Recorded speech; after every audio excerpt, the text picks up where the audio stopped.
Hello everyone.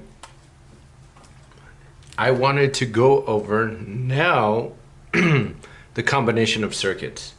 So let me draw one line. Before I do that, let me tell you a little something about series and parallel.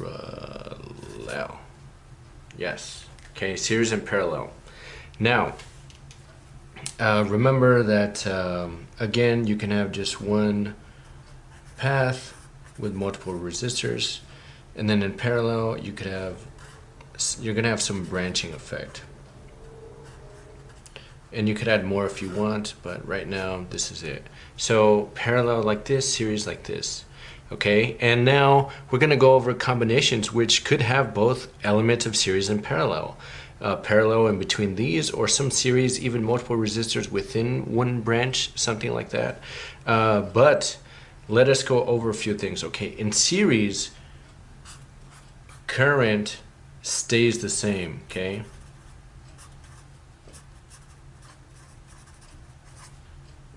And then the voltage keeps dropping, okay? Keeps dropping through here. So current stays the same, and then, excuse me, sorry, I was eating an orange. The voltage is different. Unless the resistance or the resistors are identical, the voltage is going to be different per resistor. In parallel, the voltage from the beginning to the end within that branch is going to be the same. So the voltage here and the voltage here is identical. So the voltage is the same. The current, okay, remember, the current here, I, is going to be split up going up and down. So the current going in this direction will be split up in these directions. So you have I1 and I2. So the current will be different unless, again, the resistors are identical. If the resistors are identical, then the current will be the same through each one. But for parallel, the voltage will be the same, and then the current changes. Do you see that? Those are some of the big things that I want you to understand. Okay? Good. Now that we have that covered, let us go over some of these ideas. Okay, so let me draw this circuit. This I made you do. Okay? So we have multiple batteries, but I'm just going to do 12 right here. So 12 batteries. Then I have a circuit, one resistor right here, another one right here, another one right here.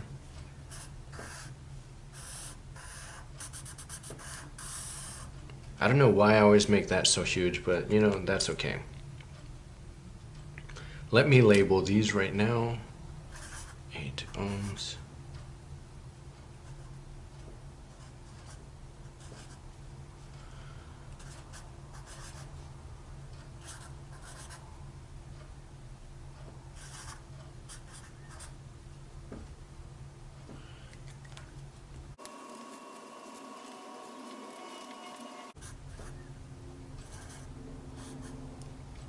Okay, now that I've done this, let me go over some of the problems. First, let's go over the current. Okay, so this is a mixture. So this is 8, this is 3, this is 5, 6 ohm resistors, and then this is my 12 volt battery. So here, let's look at this. Forget it. So this is in series. These two are in parallel with each other, but the interesting thing is that these two combined are actually in series with this resistor, and this and this whole thing and this are all in series together, but these two just happen to be parallel with each other.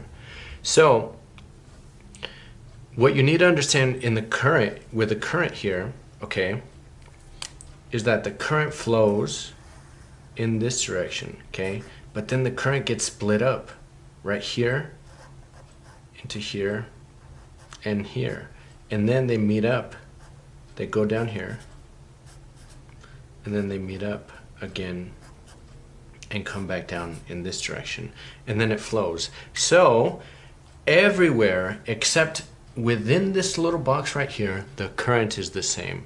So A and B, identical. The current is the same. C and A, identical. D and A, identical. I, J, K, L. The current at every single one of these locations is identical. That is something that's important. Now, it gets split up amongst these. Okay, so let's just say I had a current of 10, that's actually really high, but if I had a current of 10 amps, whatever the current is on this side and the current is on that side, there's only one here and one there. Both of them have to add up to the current that came into here. So it will not necessarily be 5 amps and 5 amps.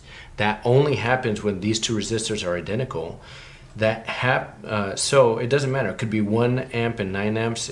They will just add up. So one thing you need to see is that the current, once it branches off in this direction, E and F have the exact same current. Exact same current. G and H have the exact same current. Now let's look at this. How about G and F? Do they have the same current? No, they're on different loops. Now which one would have the higher current? The one that has the higher current is actually F. The reason why, it has to deal with the resistors.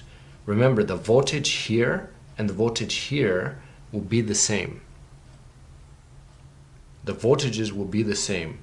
So if this resistance is less, that means the current is bigger here. There's this very popular saying that's actually technically correct.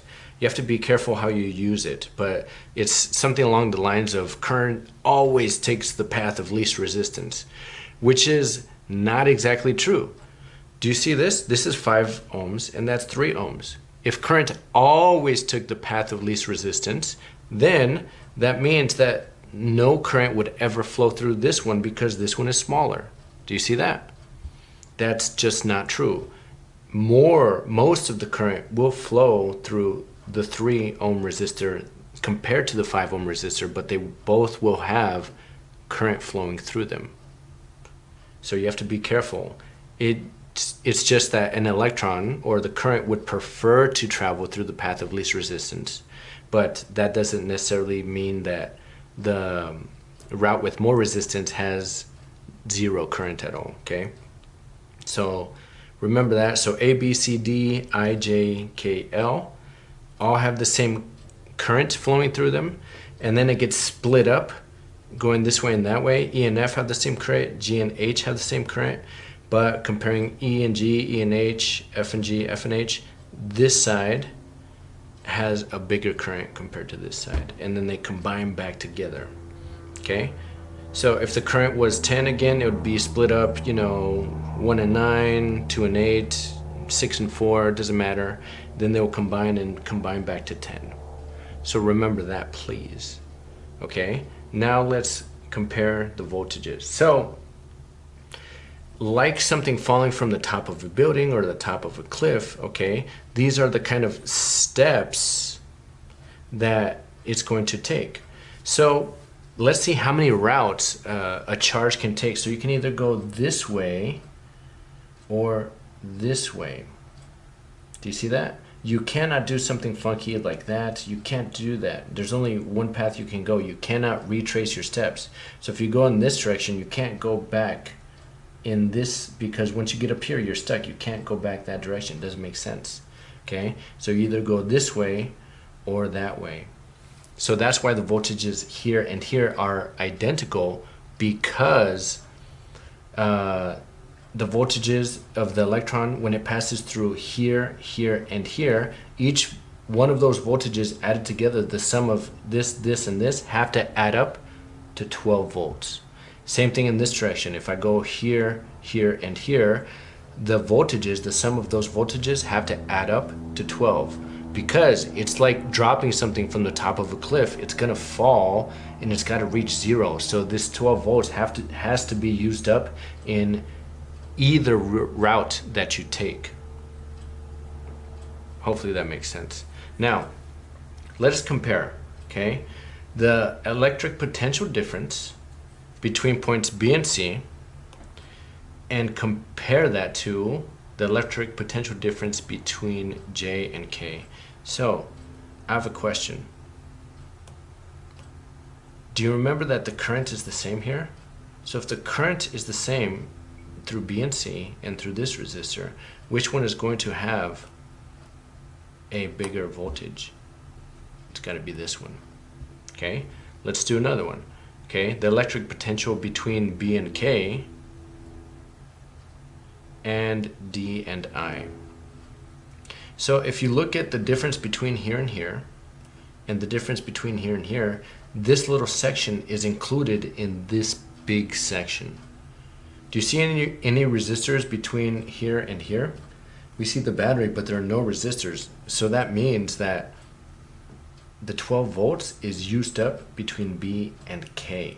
So no matter what, this has got to be 12 volts right here from B to K. So this is bigger than here. This is going to be something smaller. Okay, remember that. Now, okay, the electric potential between points E and F, compared to G and H. Ooh, this is a good one. Which one is going to have a bigger electric potential? Well, remember, this plus this, the voltages of this, this, and this add up to 12. The voltages of this, this, and this add up to 12.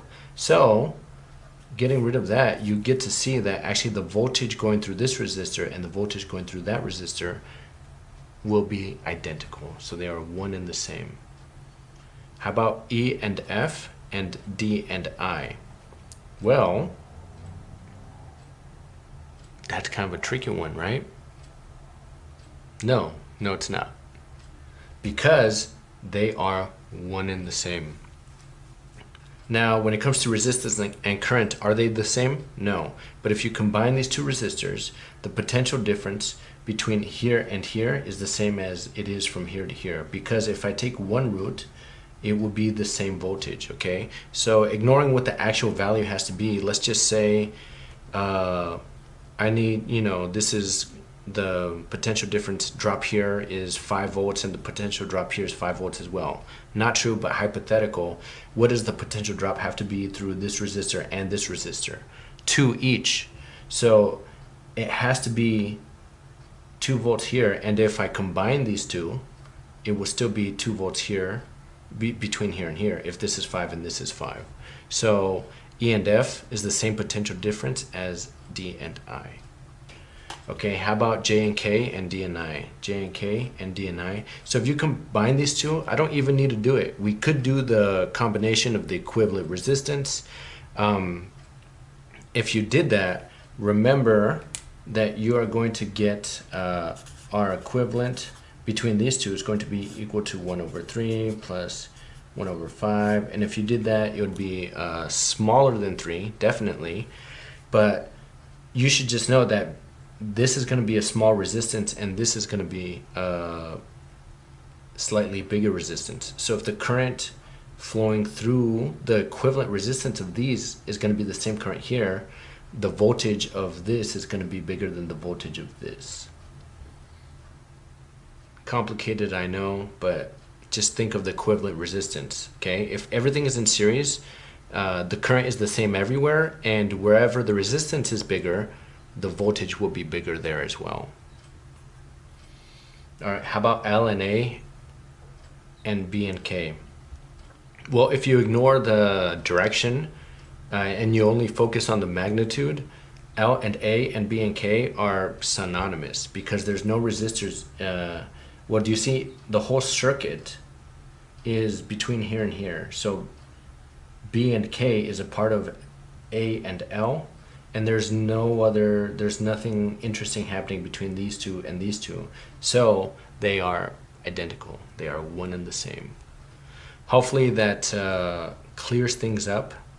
If we were to do this, let me find a fraction. Let me do this in a fraction form. Actually, let's find the total equivalence of everything. Why not? So if I did this, let's do this in fractions. That would be 5 and 15 plus 3 and 15 to negative 1. That equals 15 over 8. That will be 1.875 ohms, our equivalent. So that's the R equivalent of here. And if I were to find the R equivalent of, or the R total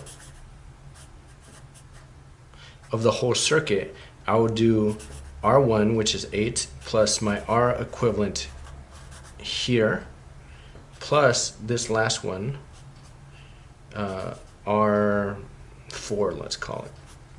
So that will be 8 ohms plus 1.8575 ohms plus 6 ohms. If you did that, the R total would be 15.8725. I think I miswrote. Excuse me, 875. I don't know why I have it. Yeah, that's ohms. Okay, that's what my equivalent resistance would be. And if you were to find the current would just be V over R. So 12 divided by 15.875. I'm not going to do that, but it would be less than 1. Cool? Let me do another problem real quick.